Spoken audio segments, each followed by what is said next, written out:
Mən yanında sənə yoldaşınla verəcəm. Yanında yoldaş var. Yoldaşımla gəlibsən mənim yanıma. Uşağı ilə gəlmişdin. Kağız versin, mən gətirib verərdim ki, o kağızı vermədi. Sən mənim yanımda 3 dəfə olubsan. Nə 3 dəfə, 5 dəfə gəlmişəm. Yoldaşınla gəldi 2 dənə uşağına. Sənə də Tamillə xanım siyahını yazıb verib ki, git bu sənətə yığdı. Sən deyirsən ki, beşə mən nə oldu? Ayıb olsun, müsəlman ol biz axı, hamımız. Təyinatın bəli, sənətə təqdiminə qoy, sənə təyinatı olsun. Yazıb verin də yazıb verməyəm. Bir iki dənə zaksıya görə. Bir dəfə də yaz ver. Yazıb ona verib ki, zaksdan kopya, uşaqların metrikaların kopyaları. Beyləri, onları olub. Onlara gəlmişdir. Onları verməmişdir sənə qurban. Vermişsən onları. Onları vermişsən.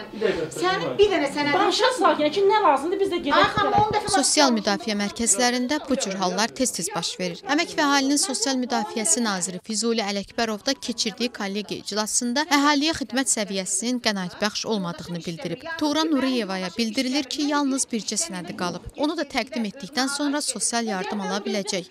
Hər şey olub, hər şey olub. Bir dənə vergidən gətirə bilmir arayışı, ona görə də işimiz qalıbdır. Pajalosta, pensiya fonundan arayış fərdi iş üçün vöyün açılmalıdır. Bu pensiya fondunda, başqa içərdə. Hamısı qaydasındadır. Bir dənə onun sənədi çatmır ki, yanvarın birindən təzə qanunla, yəni bu adamın adına vöyün açılmalıdır. Pajalosta, gətirsin, yəni bir fərdi uçot kimi, qeydiyyatda durur kimi, yəni mən fərdi işlə məşğulam, problem yoxdur. Amma 5 aydan çoxdur get-gələ salındığını deyən Turan Nuriyeva onların sözünə inanmır. O bir kağızı gətir, 10 gündən sonra bu kağızı, bu bir kağızı, gətirincə bizi yovadılar beləsinə. Gündə bir kağız istəyirlər. Bizə deyirlər ki, kağız gətirin. Gətirik, veririk, vermirlər də bizim incidirlər bizi. Niyə çağırırsınız ki, belə incitməyin? Nazir Füzuli Ələkbərov da ünvanlı sosial yardım üçün müraciət zamanı tələb olunan sənədlərin azaldılmasının vacibliyini bildirib və bununla bağlı təkliflər paketinin hazırlanmasını tapşırıb. Kollegiya iclasından sonra deyirlər ki, çox yerlərdə artıq başqa cür yanaşırlar. Mən razılaşıram. O dərhal hiss olunur.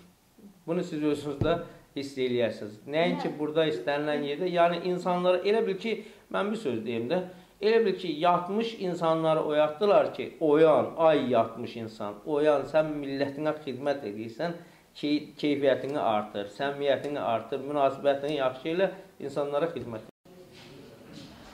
2010-cu ildə işdə yol verdiyi nöqsanlara görə 6 nəfər işdən çıxarılıb, 116 nəfər töhmət alıb. Cari ilin yanvarında isə 2 nəfər vəzifəsindən uzaqlaşdırılıb.